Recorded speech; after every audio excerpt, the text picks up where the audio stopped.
Remissão, quais são os tipos, qual que é melhor? Quando a gente fala de artrite reumatoide, tudo que a gente quer é não ver o que vocês estão vendo.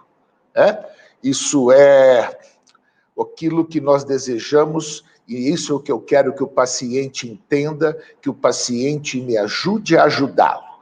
Então, antigamente eu não tinha recursos, hoje eu tenho. Por isso que hoje a gente quer que o paciente seja normal, como a Priscila, como a Aninha. Há 20 anos atrás, antes dos anos 2000, você pega os meus pacientes no ambulatório, eles têm aquela imagem que vocês acabaram de ver.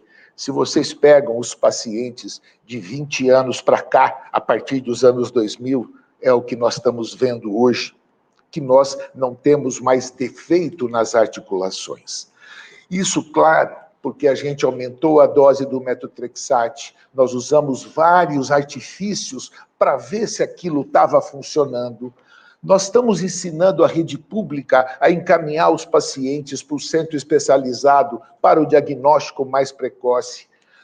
Essa parte do Treat to Tiger, por favor, isso no Brasil, numa clínica privada até possível, no serviço público é muito difícil. É aquele paciente que tem que ir no consultório várias vezes, intervalo de tempo pequeno, para que a gente vá acertando cada detalhe do seu tratamento. Eu gostaria que um dia isso fosse possível, mas quem atende cerca de 100 pacientes no ambulatório, a vaga que está para mais de 6 meses, é muito complicado. Com a história da Covid, que nós fizemos teleatendimento, a hora que começar a abrir, já está abrindo, isso com certeza vai se tornar muito mais difícil ainda. E a introdução dos novos medicamentos. Não apenas os biológicos, mas os chamados pequenas moléculas, que é o tofacitinib, o baricitinib e o upadacitinib. Se nós tivéssemos um medicamento que resolvesse o problema de todos vocês, não teria por que a indústria farmacêutica querer fazer mais e mais remédio. Então, o tratamento ele tem que ser individualizado. Tá? E para isso, para que você atinja a remissão, você tem que tomar o remédio. Então, nós sabemos, eu estou ensinando os meus residentes a conversar com os pacientes, aqueles que estão usando drogas biológicas ou as chamadas pequenas moléculas, a perguntar se estão tomando o metotrexate, se perguntar se estão tomando a leflunomida, e quando a gente dá um apertozinho, a gente vê que não. Então, a monoterapia, como a Priscila acabou de falar, o tocilizumab é uma das poucas medicações que tem estudo em monoterapia. As outras medicações podem até te ajudar, mas você não vai conseguir chegar aonde eu quero mostrar hoje, que é a remissão da doença. Nós temos vários guias para isso, guias americanos, europeus, e também temos os nossos para melhorar como é que fazemos o esquema terapêutico. Então, o que nós desejamos hoje é remissão. Bom, como é que eu vou atingir a remissão? Muito bem. Como é que eu vou saber se você está em remissão? Vamos fazer aqui, só para vocês entenderem o que eu estava colocando, antes dos anos 2000 e após os anos 2000. Reparem como a gente, pelas variações apenas do DAS, olha a queda do DAS do passado, 5, 4, 3.7, 3.5. Eu não quero 3.5, eu quero abaixo de 2.6. Mas, de qualquer maneira, para mostrar como o tratamento ele vem paulatinamente fazendo com que os pacientes tenham mais remissão. Para você avaliar, você tem um monte de scorezinho, que muitas vezes você recebe a pergunta, de 0 a 100, que nota você se dá? Você acordou bem? Você tem conseguido fazer? As perguntinhas que a gente vai fazendo para vocês é para colocá-los dentro de determinados itens, armas, artifícios, para ver se a sua doença está bem controlada ou se não está bem controlada. Uma das mais usadas é o DAS. O DAS, ele utiliza as juntas doloridas, as juntas edemaciadas, a hemossedimentação ou a proteína C reativa e sua nota de 0 a 100, para que você veja o quanto de dor você tem. Se esse cálculo ele der maior que 5,1, a sua doença está voando baixo. Se ele der abaixo de 3,2, a sua doença está com baixa atividade, está fraquinha. Mas a remissão é quando ela está abaixo de 2,6. E aí surge o primeiro problema. Que isso, infelizmente, só essa semana já aconteceu 3 vezes. O paciente vai trocando de biológico, trocando de remédio, porque o DAS está sempre em muita atividade. Aí você vai ver o paciente, ele está seco, sem inflamação. Os exames estão normais. O que fez o DAS ficar lá em cima? A nota de 0 a 100, porque ele tem fibromialgia. E a fibromialgia causa dor. Então, esses scores, eles são importantes, mas eles têm que ter uma boa noção da sua interpretação. Um outro é o SDAI, que é muito fácil, que você vê o número de articulações doloridas, o número de articulações inflamadas, a nota que o paciente dá de 0 a 10, no caso, o que o paciente acha e o que o médico acha. Aí você tem esses valores. Mais uma vez, quando você dá uma nota para o paciente que ele está nota 0, quer dizer, ele está ótimo, mas ele está 10 porque ele está com a fibromialgia. E vocês vão ver a importância disso que eu falei. Esse é outro índice de atividade. Cada serviço gosta de usar um. Alguns usam 2. No nosso serviço, pelo volume de paciente, a gente usa aquele primeiro, o DAS 28. Então, aqui é mais um item, mais um índice que nós utilizamos para ver atividade da doença, onde nós classificamos nesse valor. Aí, o que acontece? Nós temos aqui os pacientes de 1 a 5, temos o número de articulações doloridas, o número de articulações edemaciadas, a proteína C reativa, a hemossedimentação e a escala visual de dor do paciente de 0 a 100. Então, nós vamos pegar agora esses pacientes e vamos submetê-los àqueles índices que eu acabei de colocar. Olha qual não é a surpresa, onde para cada paciente, dependendo do índice que você utilizar, ele vai ter atividade ou não. Eu não vou dizer que esse índice é ruim. Esse índice, ele não é tudo. Existem outras armas que nós podemos lançar mão além dos índices, uma vez que vocês estão vendo que para o mesmo paciente, você pode ter doença ativa ou não ativa, você pode mudar ou não mudar o tratamento. Então, isso tem uma implicação prática.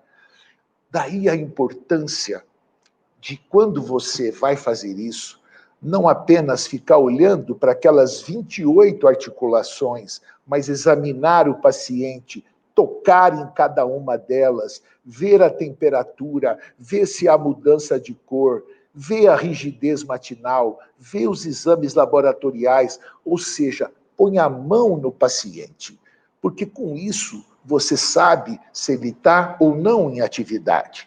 Uma dica que eu dou para os pacientes que estão com DAS, por exemplo, muito alto, e ele tem artrite reumatoide e tem fibromialgia, lembre-se, a dor lombar matinal é um clássico da fibromialgia, artrite reumatoide não. Então, essa é uma dica que eu dou, porque mesmo ontem no meu ambulatório no hospital, eu fui discutir alguns casos e muitos, o residente deu um DAS elevado, eu fui ver o paciente e, na verdade, esses casos todos eram pacientes com fibromialgia. Aqui, Para vocês terem ideia, a importância que é você ter certeza da remissão.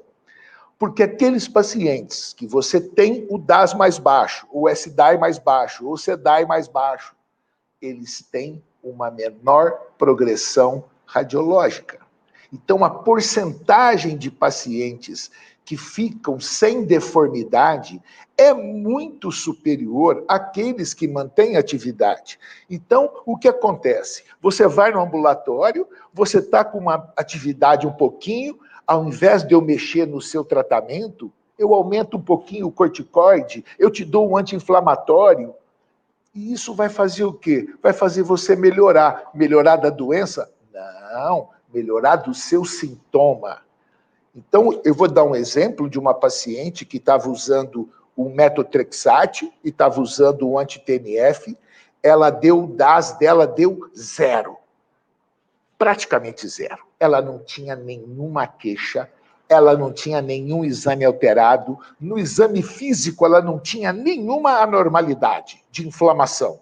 Mas na hora que eu comparei a radiografia de um ano atrás com a radiografia realizada agora, a junta dela pipocou de erosão. Ou seja, ela estava em remissão? Não.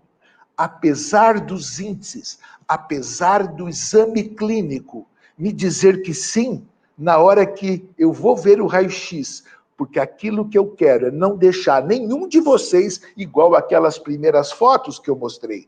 Daí a importância de nós utilizarmos mais do que um item para avaliar se você está ou não em remissão, sem achômetro, sem ficar... Não, temos que usar aqueles índices? Temos, mas temos que usar mais do que isso. A radiologia já é uma delas.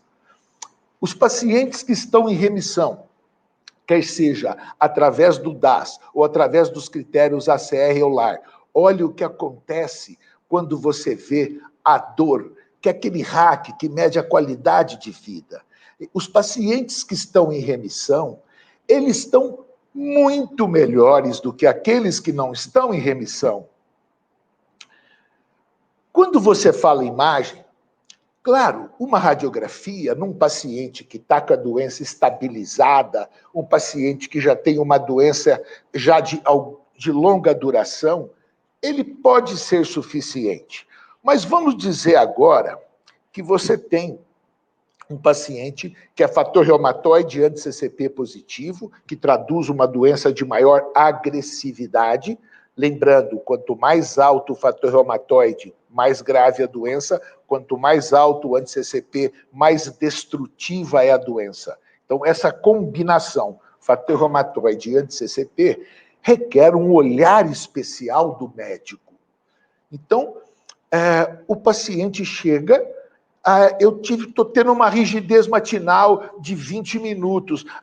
Aqui ficou inchado. Aí ele vai no ambulatório, ele tem esses exames positivos, nós vamos examinar, aparentemente não tem inflamação, o VHS está um pouquinho mais alto, a proteína C no limite.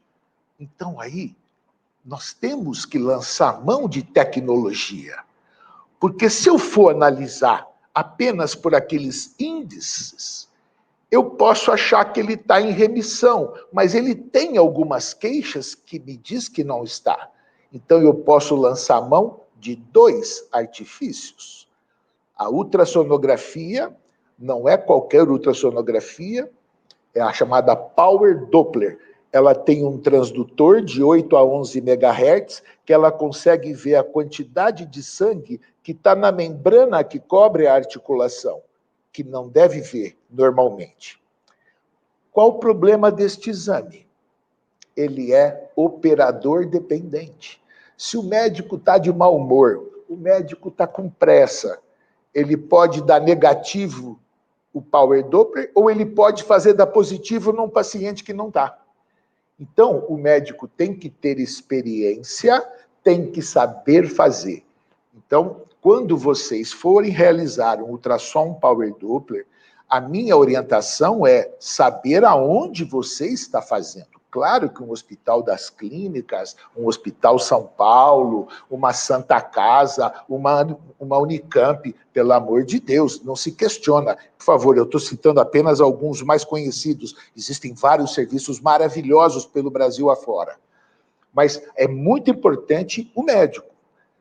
Qual a vantagem do ultrassom? É mais barato, porque o outro exame que está embaixo é a ressonância magnética. Esse não depende do médico. Botou a mãozinha lá, fez o exame e a gente lê. Então, o preço, toda a complexidade é muito maior, né? Então, aqui nós temos vários trabalhos mostrando isso, a respeito de estratégias de tratamento fazendo ultrassom, né? Ultrassom avaliando em pacientes com lúpus, a ressonância magnética. Então, todas essas armas hoje, elas devem ser utilizadas de acordo com a necessidade. Não é para ser feito em todos os pacientes, mas deve ser feito para aquele paciente que tem um perfil de gravidade maior, aquele paciente que os exames podem não estar compatíveis com o seu exame físico, você faz o exame físico, ele está ótimo, e o paciente está com provas inflamatórias alteradas. Será que eu estou deixando ele com uma atividade que eu não estou conseguindo detectar? É para esses casos que isso serve. Muito bem. Reparem agora os que eu vou apresentar para vocês verem como é que isso é complicado. O que foi feito? 200 pacientes com artrite reumatoide em remissão. O DAS menor que 3,2, sem sinovite. Um grupo de pacientes fez aquele esquema de visitas frequentes. E esses pacientes foram avaliados por ressonância magnética. O segundo grupo também teve aquele atendimento frequente, mas ele foi avaliado apenas pelo exame clínico. Todos receberam o mesmo tipo de tratamento. Não houve mudanças no tratamento. E foram seguidos por 2 anos. Prestem atenção. Para vocês perceberem, o grupo da ressonância magnética e o grupo do tratamento convencional, aquele só de consulta, se vocês observarem os parâmetros, o DAS 28, o fator reumatoide, o peso, a idade, tudo é muito parecido entre os 2 grupos. Então, para mostrar que isso é bem homogêneo. Aí começa o efeito da ressonância magnética nesses pacientes. Então, no grupo, aqui do lado esquerdo, repare o número de pacientes que estavam em remissão. Vocês conseguem ver minha setinha? Ó. Então, aqui, 75%. Aqui, 75 pacientes. Aqui, 94 pacientes. Ora, ou seja, a ressonância conseguiu detectar processo inflamatório pequenos, mas grandes o suficientes para poder causar lesão acumulada no meu paciente. Então, será que eu devo fazer ressonância em todo mundo? Não. Não. O que precisa é fazer um bom exame físico, usar os critérios, acompanhar o aspecto radiológico, ver a ultrassonografia e deixar a ressonância como última estratégia. Mais uma vez, aqueles pacientes que usaram o tratamento imunobiológico, eles tiveram uma remissão maior, né? Do ponto de vista de um ou de outro. Agora, quando você vai ver, a descontinuação ocorreu com maior frequência nos pacientes com ressonância. Por quê? Porque o paciente viu que ele não estava em remissão, então ele descontinuou o tratamento. Porque aquele médico não estava dando conta do recado. Os eventos adversos, eles foram mais frequentes, talvez pelo mesmo motivo. Porque o evento adverso, ele tem que ser relatado. Então, a partir do momento que você tem essa informação, você já começa a extrapolar coisas. Essa é o moral da história, né? Então, os índices de atividade, a radiografia, O ultrassom e a ressonância magnética são armas que nós temos para avaliar a remissão. Mas não devemos esquecer uma boa conversa, um bom exame físico, os exames de atividade inflamatória que a Karina citou, VHS e a proteína C reativa. Quando a gente junta isso, no nosso serviço aqui em Ribeirão Preto, o meu objetivo é DAS menor que 2,6 sempre. Eu não deixo ninguém com DAS maior que isso.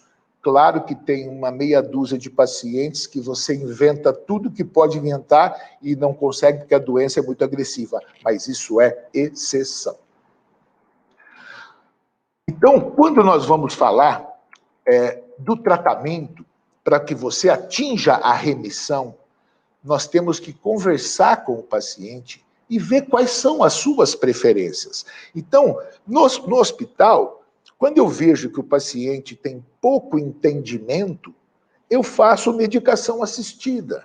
Eu faço metotrexate intramuscular, eu faço infliximab na veia, eu faço golimumab na veia, faço tocilizumab na veia, abatacept na veia, rituximab porque eu sei que eu estou dando o remédio para ele. Aquele paciente que tem um bom entendimento, que não gosta de tomar injeção, eu posso dar o via oral, as pequenas moléculas, como aquela que perguntou sobre o tofacitinib, por exemplo, e assim por diante. Então, nós temos que conversar com o paciente para ver as suas preferências, para que eu possa dar um tratamento que ele vá seguir.